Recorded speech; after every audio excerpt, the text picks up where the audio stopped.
नमस्कार। आर्जितानां मूर्तानां पित्राणां दीप्तितेजसां नमस्यामि सदा तेषां ध्याननां दिव्ये चक्षुषां पितृगणाय विद्महे जगद्धारणे धीमहि तन्नो पित्रो प्रचोदयात्। ओम पितृदेवताभ्यो नमः। आज मैं आपको इस वीडियो के माध्यम से पितरों की कथा सुनाऊंगा। पितृपक्ष में यह कथा सुनने से हर मनोकामना पूरी होती है और पितृ देवताओं का आशीर्वाद प्राप्त होता है। प्रतिदिन यह कथा सुनने से और इसके पुण्य को पितृ देवताओं को अर्पण करने से हर मनोकामना पूरी होती है, वंश की वृद्धि होती है, पुत्र और धन की प्राप्ति होती है। साल में पितृपक्ष जो आते हैं ये सबसे महत्वपूर्ण होते हैं। अगर इनमें हम पितृ देवताओं की विधि विधान से पूजा करें, तर्पण करें, कथा का श्रवण करें और उनको प्रसन्न करने के उपाय करें तो जरूर ही हमें आशीर्वाद प्राप्त होता है और वंश की वृद्धि होती है। प्रतिदिन पूर्णमासी से लेकर अमावस्या तक आप यह कथा का श्रवण करें और इसके पुण्य को पितरों को अर्पण करें। 100 जन्मों तक के पितरों को वैकुंठ की प्राप्ति होगी और जिनके ऊपर पितृदोष होगा, पितृदोष साथ के साथ समाप्त हो जाएगा। अब मैं सीधा आपको कथा सुनाता हूँ। भीष्म पितामह धर्मराज युधिष्ठिर से कहने लगे कि हे धर्मराज, मैं तुम्हें पिंडदान का महत्व बताता हूँ कि गया जी में जाकर के पिंडदान करने का कितना महत्व है। जब मैं गया जी गया और मैंने पिंडदान किया तो कोसा को चीरते हुए एक दिव्य भुजा सामने प्रकट हुई और पिंडदान मांगने लगी। लेकिन शास्त्रों में कहा गया है कि डायरेक्ट हाथ में पिंडदान नहीं देना चाहिए। तो मैंने कोसा के सटों पर, कोसा पर पिंड रख करके, नीचे बालू रख करके और पिता को पिंडदान दिया, जिससे पिता ने मुझे आशीर्वाद दिया और मेरी इच्छा मृत्यु का वरदान भी दिया। अब मैं प्राचीन कथा सुनाता हूँ जो बहुत ही प्राचीन है और पितरों की ये कथा है। प्राचीन समय में रुचि नामक एक ब्राह्मण थे। वह ब्राह्मण बड़े ही पितृभक्त थे, पितरों की बड़ी पूजा किया करते थे और साथ में भगवान जनार्दन की पूजा किया करते थे। वह भगवान के बड़े भक्त थे, प्रतिदिन संसार के मोह माया से अलग रहते और भगवान का कीर्तन किया करते थे। वो सोते भी कम थे, वह प्रतिदिन भगवान का जागरण किया करते थे। लेकिन उनके पितृ उससे प्रसन्न नहीं थे, क्योंकि वह अपने वंश में आखिरी था और उसने भी शादी नहीं करी थी। पितरों ने विचार किया कि इसके बाद में कौन हमें पिंडदान देगा, हमारा वंश अंधेरे में हो जाएगा, इसलिए हमें जाकर के इसको समझाना चाहिए। पितरों ने आकर के और उस रुचि से कहा कि तुम शादी कर लो, क्योंकि अपुत्रो सुखम नास्ति नेव स्वर्ग कदाचने। अपुत्रो सुखम नास्ति नेव स्वर्ग कदाचने।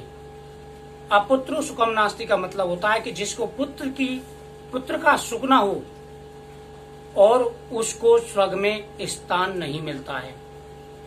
अपुत्रो सुखम नास्ति, इसलिए पुत्र की प्राप्ति जरूरी है। जिस कुल में पुत्र की प्राप्ति ना हो वह कुल अंधेरा समझा जाता है। रुचि बोला कि हे पितरों, आप मुझे जानबूझकर के मेरी भक्ति से अलग करना चाह रहे हैं, क्योंकि शास्त्रों में कहा गया है कि जो अपना धर्म नहीं करते, कर्म नहीं करते, वह नरक के भागी होते हैं। मैं अपने भगवान की भक्ति में लीन हूँ और जब ग्रस्त जीवन में मैं पड़ जाऊंगा तो मैं अपनी भक्ति से विमुख हो जाऊंगा, इंद्रियों का संयम नहीं रहेगा और मैं अपने कर्म से हीन हो जाऊंगा। पितरों का ये रुचि ग्रस्त धर्म को सबसे बड़ा कहा गया है। जो लोग ग्रस्त में रहते हुए पितरों की पूजा, देवों की पूजा, प्रभु की पूजा करते हैं, उनको स्वर्ग की प्राप्ति होती है। उनके 100 पीढ़ी तक के स्वर्गों को मुक्ति प्राप्त हो जाती है, उनके वंश की वृद्धि होती है और धन की प्राप्ति होती है। रुचि बोले कि पितरों, मैं ग्रस्त जीवन में रहकर के कैसे अपना कर्म कर सकता हूँ, कैसे भगवान की भक्ति कर सकता हूँ, मैं तो मोह माया में पड़ जाऊंगा। पितरों ने कहा कि हे रुचि, जो लोग ग्रस्त जीवन में पूरे संयम के साथ में इंद्रियों को वश में करके भगवान जनार्दन की पूजा करते हैं, अपने कर्म और धर्म दोनों को करते हैं, श्रीमद् भागवत गीता के हिसाब से भी कर्म को महत्वता दी गई है। जो लोग कर्म करते हैं, भगवान को ध्यान में रख करके, अपने मन को काबू में रख करके, इंद्रियों को वश में रख करके कर्म और धर्म करते हैं, उनको शीघ्र ही हर मनोकामना उनकी पूरी होती है, वंश की वृद्धि होती है और अंत में वैकुंठ की प्राप्ति होती है। इतना कह करके पितृ जो है अंतर ध्यान हो गए। रुचि सोचने लगा और उसने ब्रह्मदेव की तपस्या प्रारंभ की। 100 वर्षों तक उसने ब्रह्मदेव की तपस्या की।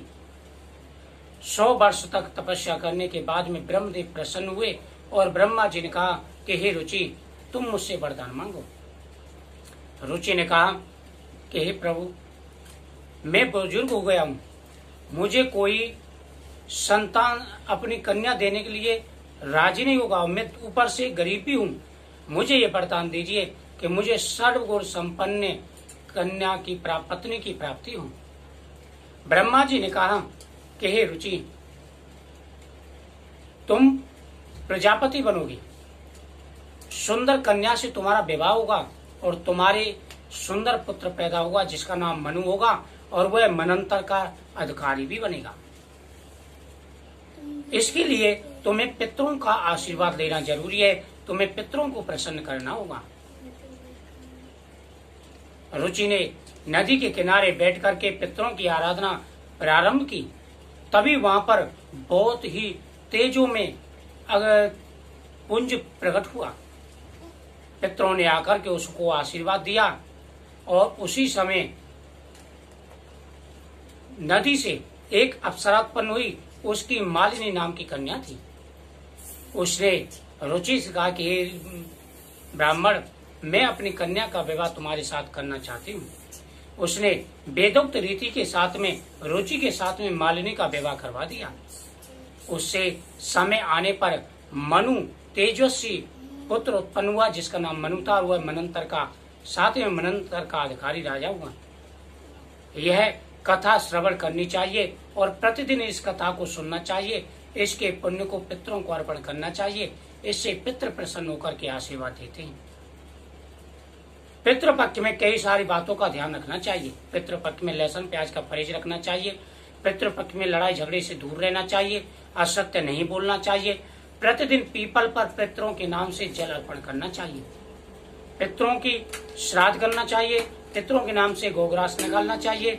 गौ माता को पितरों के नाम से भोजन कराना चाहिए। ऐसा करने से हर मनोकामना पूरी हो जाती है। ओम पितृदेवताभ्यो नमः।